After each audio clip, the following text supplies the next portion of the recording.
Hello, everybody, and welcome back to the Nutritional Revolution podcast.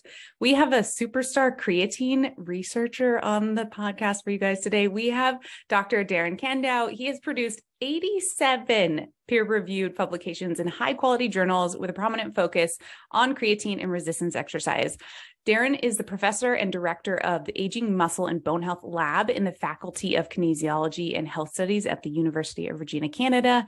And his overall objectives of research program are to develop lifestyle interventions involving nutrition and physical activity, which have practical and clinical relevance for improving musculoskeletal aging and reducing the risk of falls and fractures. So thank you so much for joining us, Darren. We are super lucky to have you on today. I know you're very busy right now. Yeah, no, thanks for having me. I love doing these things. It's fantastic, especially to talk about creatine. So again, looking forward to it. And yeah, thanks for having me. Awesome. So as many of our listeners know, we don't want to reveal too much about Darren's background because we're going to do his two truths and a lie first. So why don't you break them down for us, Darren? Okay, so a couple things. I can speak 5 languages. Okay. Is that true or false? Okay. On an 18-hole championship golf course, I've shot under par 5 times. Okay. That means I've broken 72. Wow. And the third one, let's go with I'm terrified of heights. Ooh, okay. Okay. So 5 languages is really impressive. And if you can do that, that is like, I need to teach me your ways. I'm going to go, but also golfing's hard. So I'm going to say maybe the lie would be the 5 languages, I'll guess. What do you think, Nia? Just to say something different, I'll do the golfing one. Okay. That seems very difficult. Awesome. Okay, so don't reveal them yet. We're gonna withhold that from our listeners towards the end, so we have some suspense for them. But I know that with the research in creatine, we get a lot of questions from our endurance athlete clients, and you wrote a fantastic paper on the common myths of creatine. So I thought we could dive into a bit of that. But first, before we go down that rabbit hole, what got you into the field of creatine research? Yeah, I was very fortunate. I think as I started to exercise myself in my undergrad degree, and you start to take some classes and realize how important nutrition was for recovery and muscle growth and strength. And at the time, amino acid supplementation was probably more popular, like protein and things like leucine and things like that. And so I did my master's on the amino acid glutamine supplementation. And then right about that time, the whole emergence of creatine was coming to light. And it was kind of a piggyback where creatine is basically 3 amino acids that are joined together. And I got really fortunate to work with 2 fantastic researchers, Dr. Darren Burke and Phil Chillibeck here in Canada. And they sort of mentored me regarding research study design involving athletes and exercising individuals, and how nutrition can sort of augment or increase the effects of resistance training primarily. And we started to see some really good results, and it's sort of blossomed since there. So I guess I started my creatine research, if you will, in the year 2001. Wow. And we've been going pretty intense ever since. And it's getting more intense, which is ironic. Yeah. Wow, that's awesome. And with the world of endurance athletes, I know kind of we were talking before we hit record is like, I think a common misconception right off the bat from creatine is like use in bodybuilders and, like you're saying, muscle growth and things of that nature. As we go through today, if there's any areas where you can pinpoint specific focus or benefit with the endurance community, definitely please feel free to do so.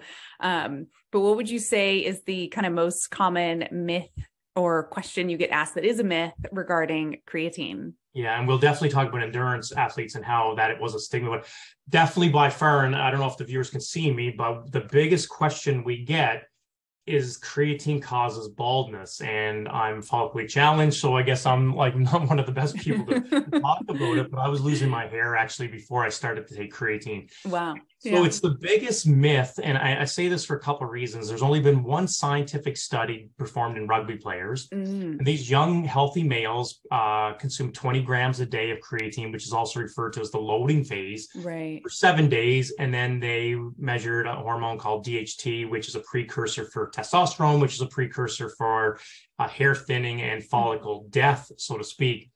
And lo and behold, these individuals, when they consume creatine, they got an increase in the range of the hormone. And I think we all know every time we've gone to get blood work, there's a healthy range.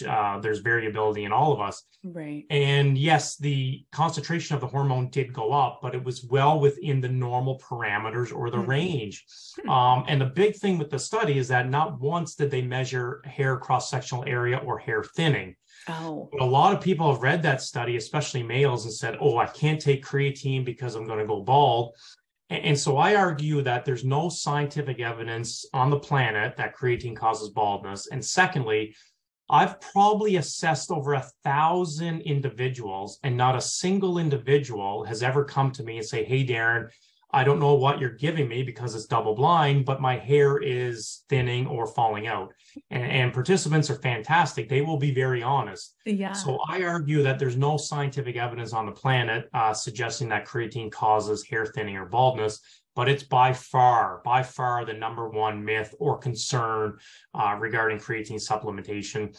And there's many others. Does it just lead to water retention? Is it a steroid? We can go on and talk for hours, but by far the baldness is number one. And I can't stress this enough. There's not an ounce of data to suggest it causes hair thinning or baldness.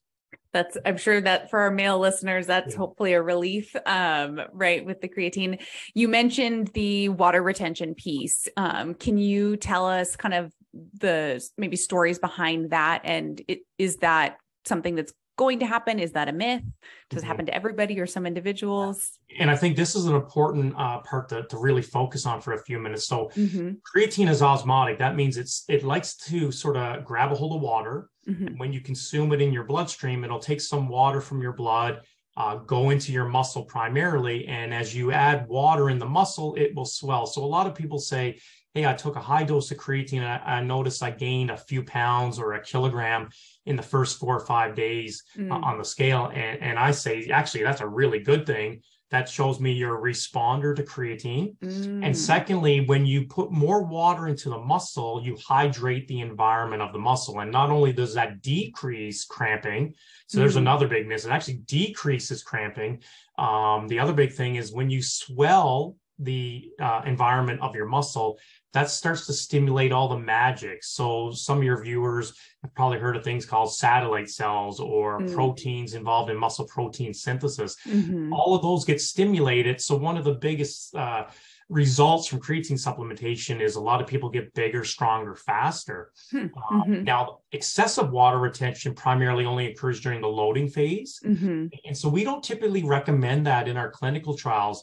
A lot of people will withdraw from the study just because they don't want to have any water retention. And so we do a different dosing parameter, which we can probably talk about a little bit later on, where it doesn't really lead to a lot of net water retention, but it does lead to beneficial results. Awesome. So if creatine is taken in a strategic way, a lot lower dosage per day, it does accumulate in the muscle and you get the benefits. Specifically for endurance athletes, the biggest thing the endurance athletes should be looking for is it definitely decreases inflammation after exercise, which will allow you to get back more frequently. And there's elegant studies in marathon runners and triathlon individuals where creatine was taken before the race, and it really decreased the incidence of inflammation or soreness. And that allowed those people to get back to exercising. So I think there's applications for pretty much anybody on the planet. There's even pregnancy, there's applications for creatine. We naturally produce it. It's not an anabolic steroid or band, but if you take it properly, and we can talk about some good strategies for that, I think it's something to be considered at least. Yeah, that's really helpful information, the recovery standpoint. You mentioned two responders and maybe non-responders. Yes. Can you talk a little bit about that and how would someone know if they're a responder or non-responder? Yeah, excellent. Yeah, so it's a great question. So responders, when you hear this, is only in regard to skeletal muscle. We may talk about bone and brain later, but when we hear responder, is primarily muscle. And as it stands right now in human skeletal muscle, such as your bicep and quadricep, we have a maximal storing capacity of creatine. It's about, to put it in layman's terms, it's about 160 to 180 grams. And so if you're a high red meat eater or you eat a lot of seafood, you're having a lot of dietary creatine in your body, which gets primarily stored in your muscle. About 95% of your creatine is actually stored in your muscle. So for those who are eating a lot of red meat or seafood, sometimes you'll hear that they don't respond as well to supplementation. And that makes logical sense. They already have a lot in their muscle. The room for improvement is very small. So counteract that. The best people on the planet that respond the best are vegans, those emphasizing a plant-based diet, or older adults, primarily for two reasons. If you're a vegan, vegetarian, or plant-based diet focus, you're getting hardly any dietary creatine. So when you take a supplement, you double the amount in the muscle and you get a huge response. With aging, we see that there's a natural physiological decrement of aging when it comes to creatine stores. So older adults respond very well as in addition to those on a plant-based or vegetarian diet. But if you're eating 2 to 3 servings of red meat a day or a week, you may not respond as well. And that's primarily what dictates the responsiveness. There's some evidence males and females don't respond as well. Males seem to respond a little bit better. We're not sure if estrogen is interfering with the creatine uptake. We don't think it is. But there's by far the habitual dietary intake of creatine really influences your response.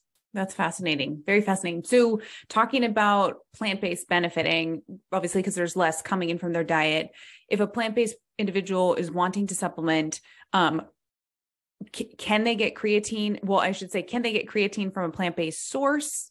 Or what would you suggest in terms of form of creatine, and where does that come from for our listeners who may be not aware?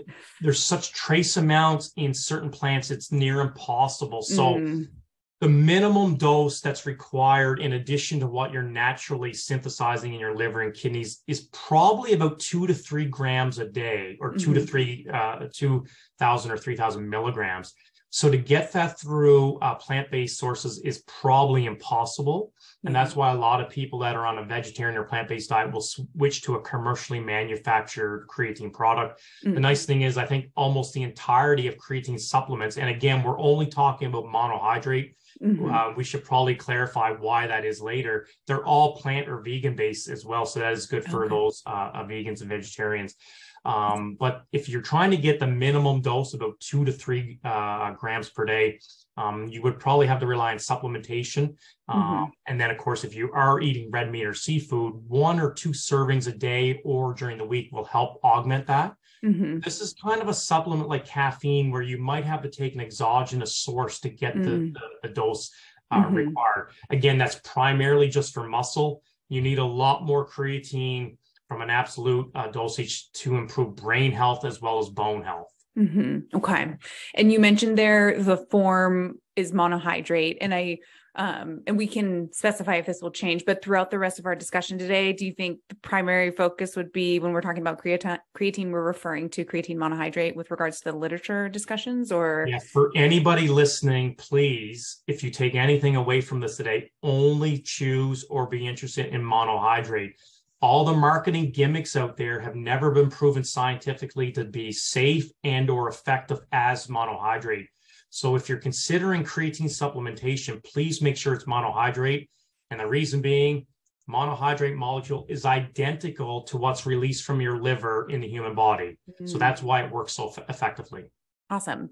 Yeah. And it kind of brings me to the maybe potentially another myth you could bust, which is if someone maybe gets GI issues, or as you mentioned, the water retention aspect, potentially there's a different way to dose with creatine monohydrate to minimize that impact. But if someone is looking for some a form of creatine, I've seen definitely claims on labels, right, of different forms of creatine saying maybe like, doesn't result in the bloating or reduce GI issues. Is there myths behind that you want to bust, or is there some truth to any of that?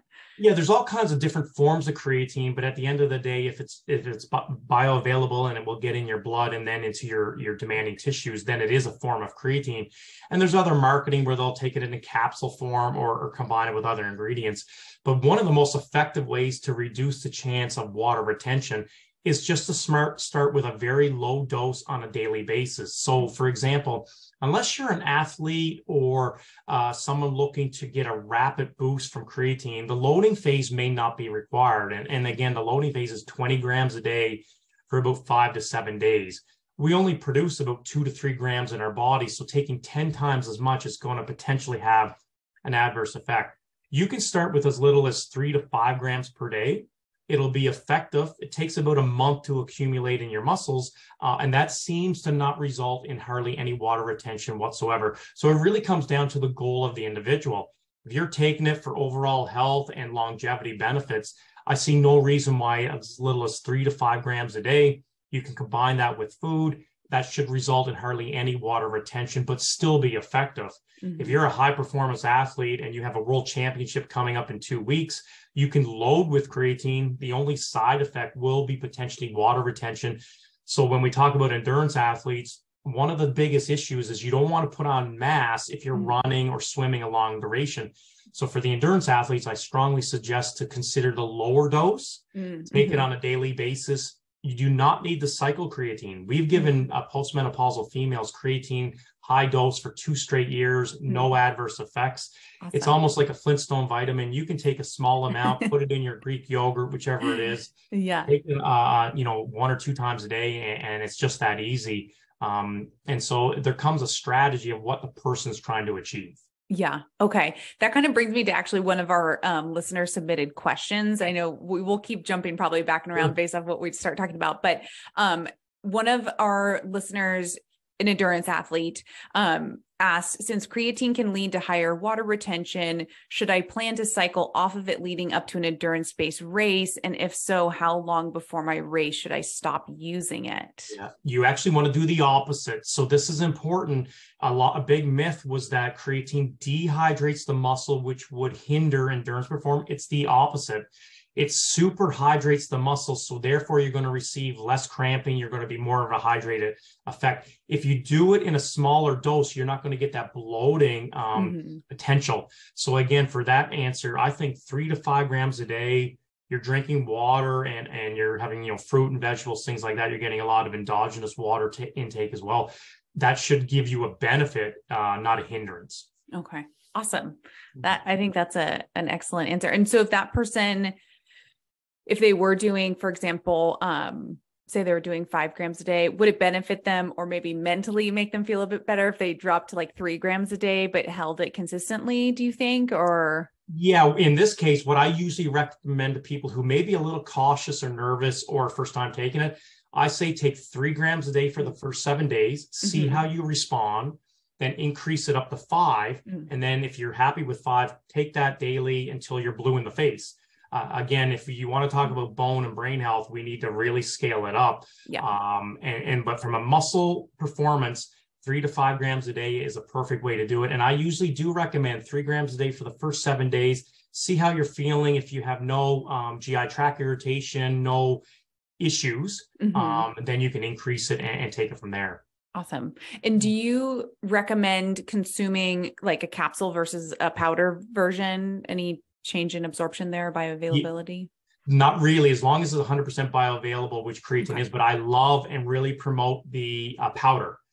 Powder will draw more water in, and therefore it's easier to cause an osmotic or water stimulating effect. Awesome. And then any special time of day to take it or in relation to training? You mentioned the pre-training with regards to the runners with inflammation, but any other research you've seen or suggestions? Yeah, I kind of lucked into this. We started the first studies looking at the timing, and it blossomed after the timing of protein got so popular. And so we've looked at creatine before weight training, creatine after, and then even creatine during, where the individuals would have a small sip of creatine in water after every set. And lo and behold, there's 0 difference. Oh. So the cool thing here is you can take creatine before you work out. You can drink it in a bottle during. You can take it after. There's now evidence you can take it with breakfast in the morning or right before you go to bed. There's no difference. So bottom line is the timing of creatine in relation to exercise is probably irrelevant. Okay. Where it accumulates in the tissue is different than caffeine.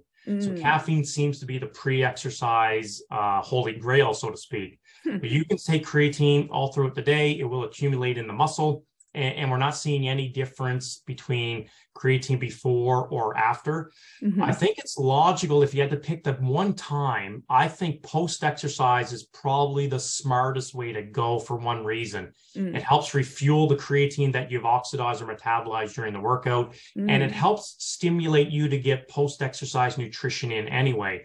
So you can put your creatine in Greek yogurt or a smoothie or consume it with water in your meal. It's an easy way. But if you say, hey, I'm going to take it first thing in the morning, great. So the way I do it is I typically have Greek yogurt, whey protein, collagen protein in the morning. I put my teaspoon, which is about 5 grams of creatine in there, and I put in some blueberries.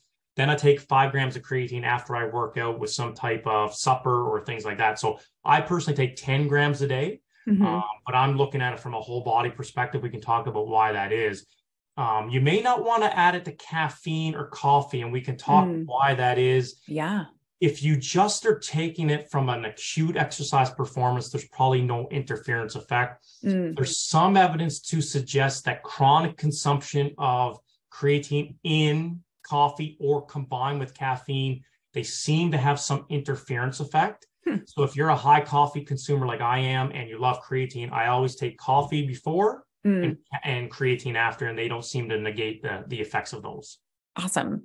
And loading phase, if someone's doing that 20 gram per day dose, should that all be in one sitting? Should it be dispersed? Right. Yeah. So usually that's divided up into 5 gram dosages 4 times a day. Okay. And after the 5 or 7 days, you should drop it down to about 3 to 5 grams a day. That's a dose that seems to maintain our muscle stores over time. Awesome. Okay. And then you also mentioned that right now our discussions have been purely in relation to kind of muscle, not cognition, not bone. You mentioned the helping with muscle. Does that have to be the case if someone is stimulating the muscle with resistance exercise, or would an endurance athlete all of a sudden just get some like giant biceps once they start taking creatine? Yeah. So the magic of creatine is almost entirely unlocked in response to exercise stimulus, and that's primarily weightlifting. It doesn't have to be excessive, heavily dumbbells, as long as the individual is putting in effort. A lot of people are familiar with this low load, high volume training where they go to failure. So any resistance that you feel, it seems to work with creatine. There's only been a few studies worldwide that have shown some muscle benefits with creatine without exercise. So for your viewers, yes, resistance training or exercise will unlock its potential. Aerobic exercise or endurance will have a minimal stimulating effect, but I think the endurance athletes get the benefit from the decrease in inflammation and recovery. But if you're just taking creatine from a muscle performance perspective, you may experience some benefits, but you sure get a lot more when you combine it with exercise. And that's primarily resistance training. Okay. And with regards to the endurance athletes and kind of discussion around creatine being able to pull in some water, would that be beneficial in any way? Or have you seen any literature to suggest that it could potentially like delay rates of dehydration, or does it help with fluid loading in any way? Yeah, it actually improves or decreases dehydration from intracellular and extracellular water, and it can add to a little bit of fluid retention. So exercising in hot environments, creatine can really work and be very beneficial there. If you combine it with some type of carbohydrate or protein, it seems to get in the muscle quicker. So I know a lot of endurance athletes will have some type of carbohydrate solution. Creatine added to that would actually be even better. Or if you want to take it with a post-exercise smoothie and things like that. So there's many strategies to it. And keep in mind, it hyperhydrates the body. It doesn't dehydrate it. So every now and then you'll see something on the news where an individual wore a rubber suit, went in a sauna, took a lot of creatine, lost a lot of weight, and had cramping. It's never come down to be proven it's creatine. It's probably all the other things that the person was doing. Rubber suit in the sauna sounds pretty dehydrating. All the time, yes. Okay. So a couple more myth busters for you. So definitely have had, I actually was at a Run Expo conference recently, and there was a creatine booth there, and the rep said something that I had been told was a myth. I kind of kept my mouth shut and just listened to him do his spiel, but he mentioned that the form of creatine they use, which I forget what form it was, but doesn't damage the kidneys like other forms of creatine does. So I would love for you to just dive into that. And does creatine in fact damage healthy kidneys when used? Yeah, we've done the most studies worldwide specifically looking at this. And many of my colleagues are on our papers in the United States. And this is really got to be clear for the viewers. Creatine has no detrimental effect on kidney or liver function, even in individuals that require dialysis. Oh, wow. And if anything, creatine is actually added to the diet because the kidneys rely on creatine for many homeostatic reactions. And the myth gets brought up because creatine is created in a two-step process. First, it starts in the kidney and then it ends in the liver. There is zero good clinical evidence to suggest, even in disease state individuals, that creatine at recommended dosages has adverse effects on kidney and liver function. That even goes to cardiovascular health and other parameters. So overall, it's the safest, most effective nutritional compound that a human can take as it stands right now. Awesome. Amazing. Yeah. Thank you for breaking that down. Sure. And then another question I've gotten from parents actually that have brought their teenage, maybe swimmer boys to me, and they want to use creatine, and the parents kind of maybe are under the assumption that, is this a steroid? Yes. Yes. So there's two of my good colleagues in the United States, Andrew Yagam and Chad Gersik. They sort of do a lot of focused research on creatine in children. And the dosing is exactly the same. You know, you're going to take a small amount to see if the child can develop. And of course, if they're eating red meat and seafood, they're naturally producing it. So as it stands right now, creatine has a lot of sports or health performance benefits.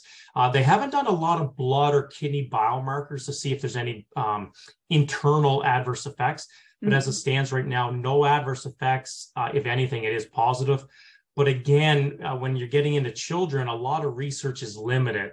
So we always use caution, but at the end of the day, from a physiological standpoint, and the existing data suggests it's all positive. It's identical to pregnant females. The fetus develops a lot better in the presence of creatine. And now we look at diseases such as Parkinson's and concussion. So it seems to have a lot of therapeutic beneficial effects. And only the two studies in the world that have ever looked at creatine decreasing the symptoms of concussion were in children. So there is some benefit for athletes. Yeah, definitely want to dive into that for sure. That is, very fascinating. So we talked about loading phase. We busted some myths. So why don't we dive into, let's dive into the cognition piece. And we will definitely get to, for the listeners, the women specific uses of creatine. So what is the science saying, or what are you finding with regards to creatine use and supplementation, and maybe the Alzheimer's, as you mentioned, is related to that? Yeah, it's exploded. I mean, for about 25 years, it was on muscle, and then we sort of got into a little bit on bone, which is still emerging. But the huge explosion was that we started to notice that individuals who were supplementing their diet with creatine got an increase in brain creatine content. And then, of course, when you look at a lot of mental health issues or conditions, especially from COVID, so depression and anxiety, we noticed when individuals were diagnosed with clinical depression and anxiety and even PTSD, their brain creatine content was reduced. So it was logical that if we can take those individuals, increase creatine through supplementation, could that have some therapeutic effects? And it does seem to have some promise, and it's very encouraging. And then, of course, we wanted to look at the effects on memory and cognition. And this seems to be the area that has the biggest promise, especially in older adults that are prone to dementia. When we give a lot of older adults a whole bunch of memory and cognitive tasks when they're on creatine supplementation, they do perform a lot better than on placebo. And one really interesting thing here is when the brain was really fatigued or taxed, they seem to respond better. And this leads to sleep deprivation. Everybody on the planet is sleep deprived. So if you're having, if you work overnight shift, or students who are always sleep deprived, or we're getting up, 4 a.m. to go to the gym and just running out of the day, it seems that when the brain is stressed, creatine really can come to the aid or be a therapeutic intervention.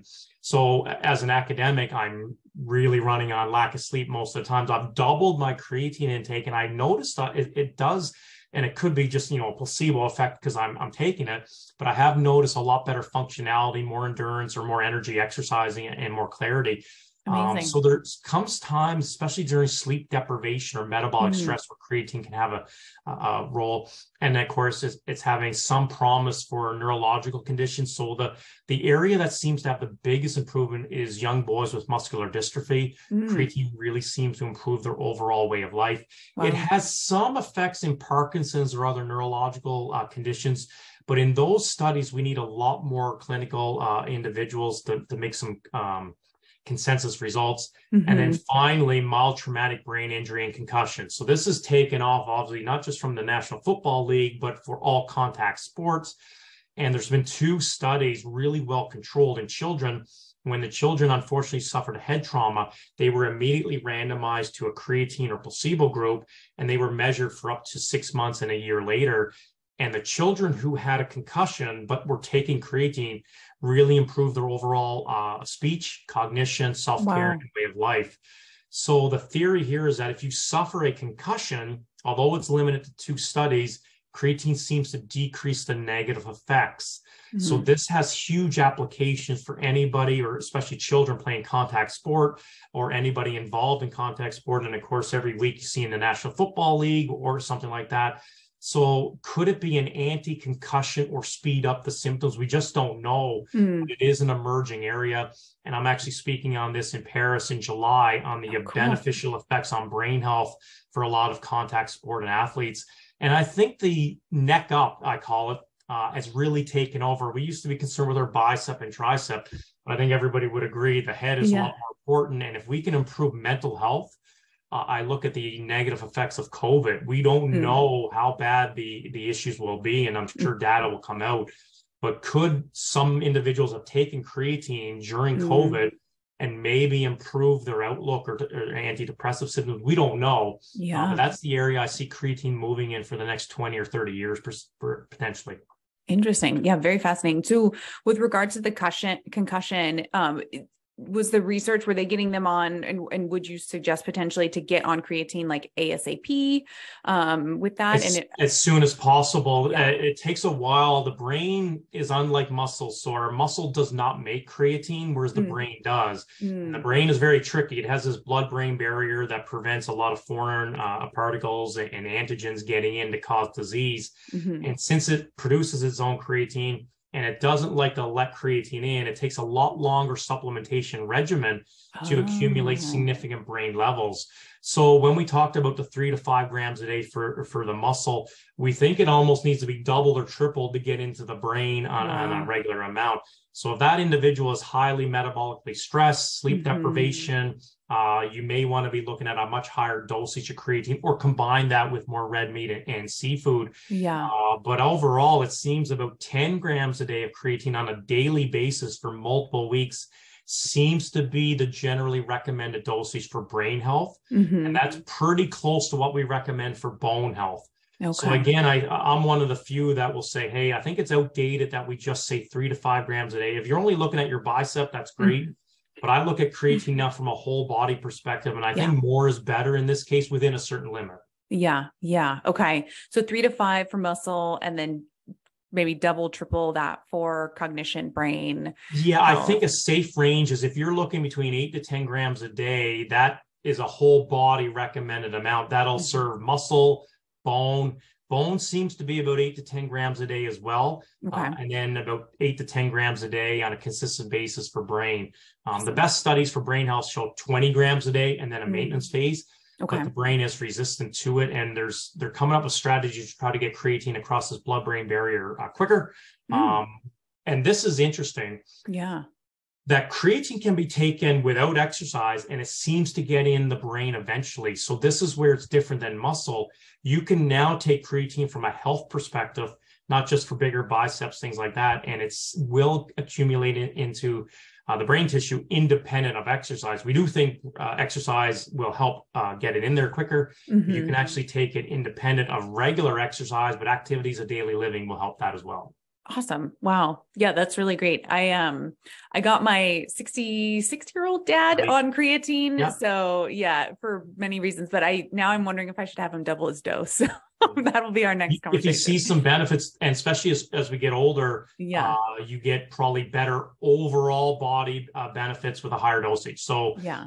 there's no line of evidence to suggest that he can't be taking 10 grams a day. And you may want to break it up into two small 5-gram dosages or three 3-gram dosages, whichever it is. Yeah. Awesome. So that kind of brings me to the conversation too of, you touched a little bit on the bone health piece. Definitely sounds like a larger dose is needed, but then how does it also translate to maybe women and women during different phases of their life or postmenopausal or menstruating?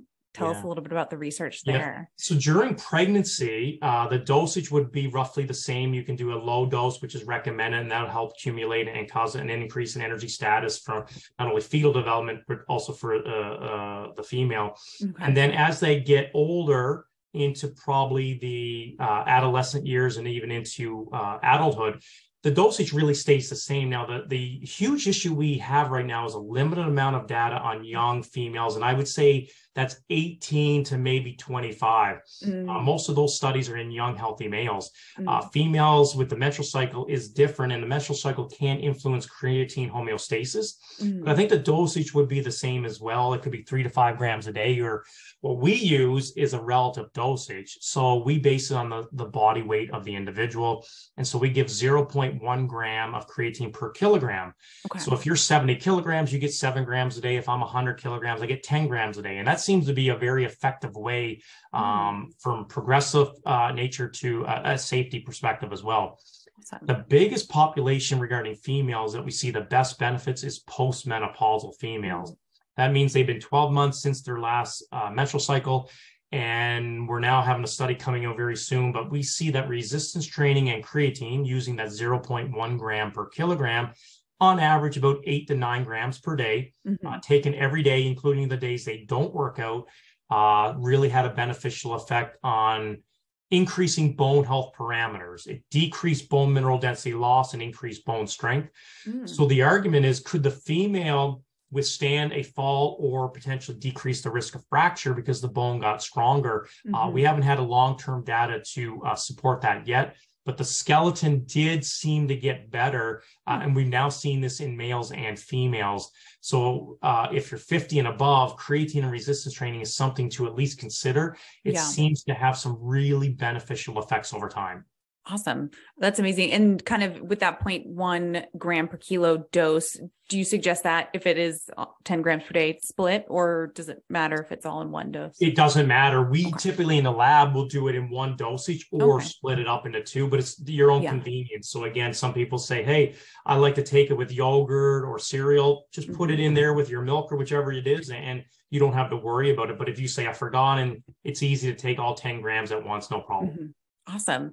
I mean, I love this podcast episode so much already. This is so helpful. I think too, one other thing we maybe didn't hit on fully. I mean, I know we touched on definitely cognitive benefits, bone benefits, muscle benefits. But from a sports specific perspective, what would endurance athletes expect to potentially notice from creatine supplementation? Would they notice, when I think of bodybuilding, like, are they going to be able to get like a little bit further in that last like uphill sprint, or what would be some things that they may or you may notice with supplementation? Yeah, so there's a plethora of things that are emerging. So VO2 max, or your ability to use oxygen, that actually is improved because that comes from the mitochondria in your cells, which creatine utilizes, and it's produced there. So we're actually seeing now an increase in aerobic parameters.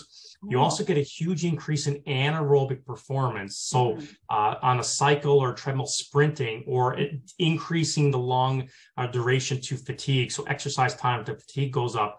We're also seeing now in soccer and other sports, agility, balance, power, and speed are going up. Cool. So a long time, I think the stigma around creatine for endurance athletes is they don't want it because it was causing people to get big and bulky. Now we have more information on how to do it correctly to alleviate that.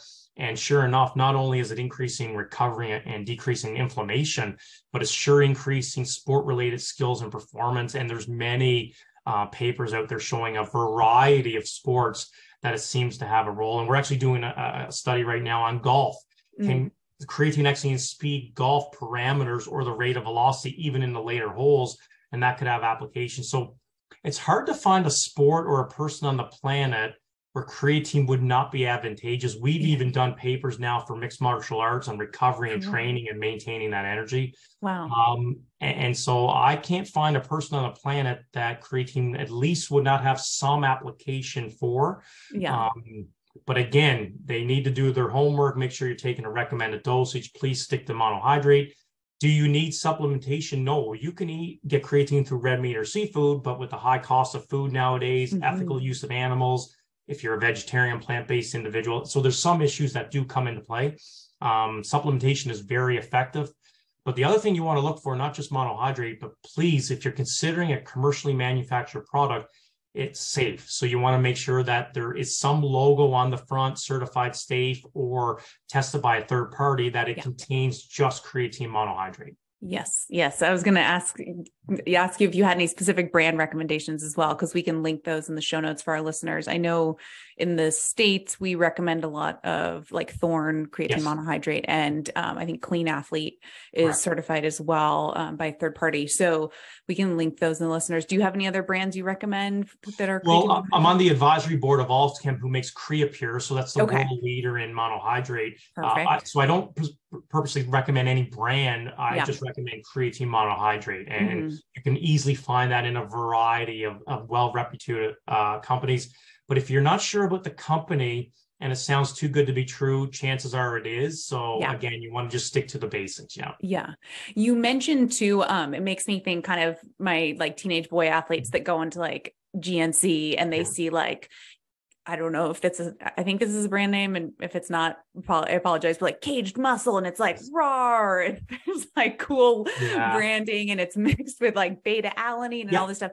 Any, or like the dose is not nearly where maybe it needs to be from a creatine perspective, but any reason to not mix creatine with something else, or that you've seen aside from caffeine on the market? So my big worry with all these products that contain a multitude of products is that we don't know the bioavailability of one ingredient affecting the other. We don't know the safety profile. So for example, if a product has beta alanine, beetroot juice, sodium bicarbonate, amino acids, protein, creatine, you're never going to know which product or ingredient was causing the benefit or the net detrimental effect. So I always caution a lot of my students, especially, these pre-workouts or whichever, when you go into these stores, the marketing is great, bright colors. It looks like you're going to take this and change overnight. But I do worry, and I caution a lot of people listening, please do your homework on the ingredients. There's only 5 or 6 in the world that work. And a lot of times they put in fillers or things that can cause a lot of harm. So I usually recommend, if you're interested in taking creatine, please just consider creatine. Whey protein is probably fine as well. Beetroot juice you can get on your own. But when you look at the ingredients list, and if you can't pronounce the majority of it, they may have banned substances in there. They might cause some adverse effects. So please be cautious when you're looking at a multi-ingredient compound. Yeah.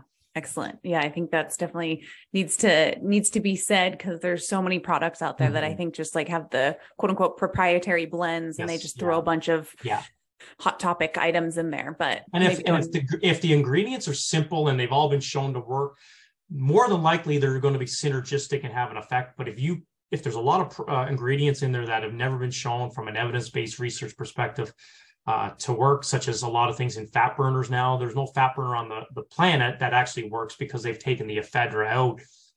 You're better off to have a black coffee and save your money. So there's a lot of things that people buy and swear by, but actually they don't really work. It's just causing you to have a placebo effect. And so we got to be careful from a financial perspective, but also from a safety perspective. I think that often gets overlooked. I'm young, healthy, I'm going to take all this stuff and make the Olympics. Well, that's not how it works. I think supplements at best are the sprinkles on a cake or the icing on a cake. You still have to do all the work. And creatine will give you potentially a small beneficial effect. Caffeine, a small effect. Beetroot juice, a small effect. Nothing is an anabolic steroid. You still have to do all the work. Proper sleep, nutrition come first. Supplements a distant third. And again, you have to put the effort in. Yeah, I think that's great. One kind of final kind of circle back a little bit to women specific. You mentioned there seems to be some fluctuation with the menstruating females. Any kind of research or anything you've heard, seen with regards to, it sounds like no matter what, we should be on creatine consistently, but is there potentially certain phases of the cycle where one should dose up or dose down from that 3 to 5 gram range or something like that? Abby Smith-Ryan and Stacey Ellery are probably the world's leaders on creatine in female health. And Abby just came up with a great paper looking at water retention on, different luteal phase, follicular, and things like that. And as it stands, since there's such a limited amount of research and the phase of the menstrual cycle can change based on a number of factors, it's kind of almost impossible to say, hey, during your luteal phase in July, take 6 grams, but in June, it's different. It'll never work like that. So I think that maintain the consistency, but please keep taking it. Don't say, hey, I'm in my luteal phase, I'm not going to take it. I will say for those, and that brings up another point, if you suddenly stop taking creatine, it takes about 30 days before those elevated levels come back to baseline. So if you get injured or you're going on vacation and you don't want to work out or take your creatine, it'll still stay in your body for about 30 days. And so you're not going to lose all those benefits. But I think it'd be too difficult to say, hey, during my follicular phase, I need to double the dose and things like that. From a simplicity standpoint, I think just taking your daily dose and exercise and eat and get a lot of sleep and drink water and hydrate and things like that is more important. Yeah. I think that's helpful. And then you just mentioned one thing, injury. Creatine supplementation in relation to injury, or any benefit if someone does get injured to start with creatine if they weren't already on it. It's a huge. So one of the biggest mechanisms how creatine works is considered anti-catabolic. It decreases inflammation, but it also decreases something called muscle protein breakdown. So when the muscle is broken down, greater than synthesis is in a catabolic state. Think of cancer or cachexia or HIV or surgery. So anytime you're going in for ACL surgery or post ACL surgery, or you've injured yourself, creatine can help speed up tissue recovery. And that can have massive implications for individuals trying to get back on the court, the field, or in the gym. Awesome. And similar dose, the 0.1 gram per kilo, do you think? Or it would be, or a little bit higher depending on the severity of the injury or the recovery rate. But if you're taking 0.1 gram per kilogram, that's a pretty good dose. You may need a little bit more, but I don't think anybody on the planet needs more than 10 grams a day for overall health benefits.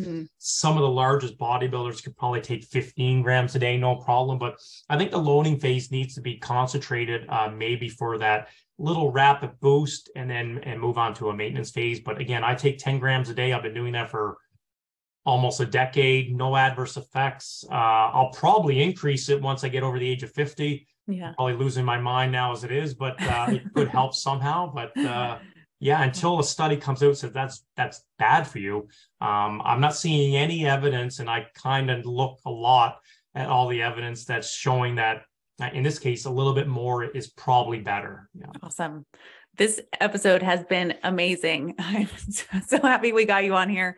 I want to be mindful of your time since we're getting close on the hour here. So where can people, actually, before we do that, we have to figure out which one was your lie, actually. Go back to our 2 truths and a lie. So you can speak 5 languages. You played, I think you said under par 5 times, and then afraid of heights. I said, can't speak 5 languages, I think. Nia said golfing. What is your lie? The lie is I can't speak 5 languages. Okay. The other 2 are true. I'm terrified of heights, and I lucked out with golf a few times. Amazing. Wow. Do you speak any other languages? I don't. I can speak a little bit of French, being from Canada, but not nearly as much as I should. So I'm going to have to brush up on it before I go to Paris, I guess. That'll be fun. Awesome. Okay. So where can people find you, follow you? Where can we send them and link them in the notes? Probably the easiest is Instagram. And so my handle is at Dr. Darren Candow. And I try to post a lot of cutting edge research that's coming out in nutritional advice.